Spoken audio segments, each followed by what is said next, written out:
Bago talagang bagong hepe ng Philippine National Police, mas nakilala muna si Police Major General Nicolas Torre III na mga taong malalapit sa kanya sa lugar na kanyang pinanggalingan.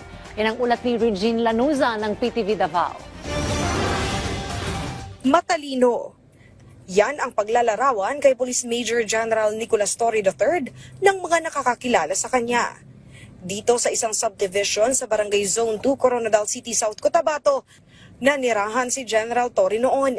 Ayon sa kapitbahay nitong si Remedios Aquino, maliit pa ang bahay nila noon pero respetado at mabuti ang kanilang pamilya. Naging barkada rin ng kanyang anak, si General Torre, kaya alam niyang talagang matalino ito. Bata pa lang ay gusto na nitong may marating sa buhay. Gumraduate itong valedictorian sa Notre Dame of Marbel. Magandang mga pamilya. Nagsisimba kong linggo. Mababait sa mga kapitbahay.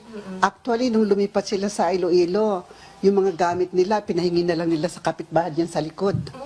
Noong high school, ay sa Coronadal Comprehensive High School na ito nag-aral at naging salutatorian ng Class 1988. Isa sa classmate nito, ang incumbent 2nd District South Cotabato Board member na si Junette Ines Hurtado.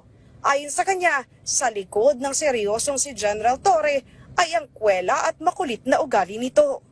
Noong high school pa lang ay kadalasan siyang tinutukso at kinukulit. Pero si General Torre rin ang gumagawa ng kanyang math assignment.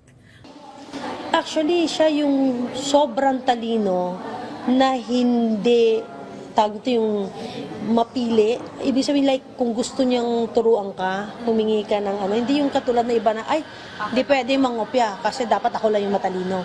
High school pa lang ay gusto na ni Torre na pumasok sa Philippine National Police Academy o PNPA. Pero dahil kailangan ng 72 academic credits, ay pumasok muna ito sa isang pribadong eskwelahan. Nagtapos ito ng top sa PNPA Tagapaglunsad Class of 1993 at doon na nagsimula ang kanyang karera bilang pulis.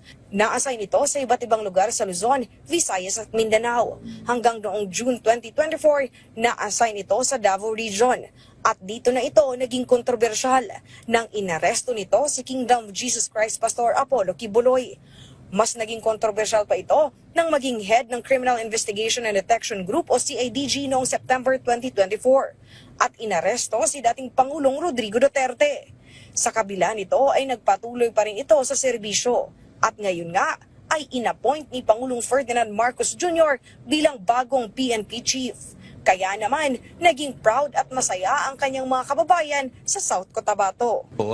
Congratulations to General Nicolas Torre.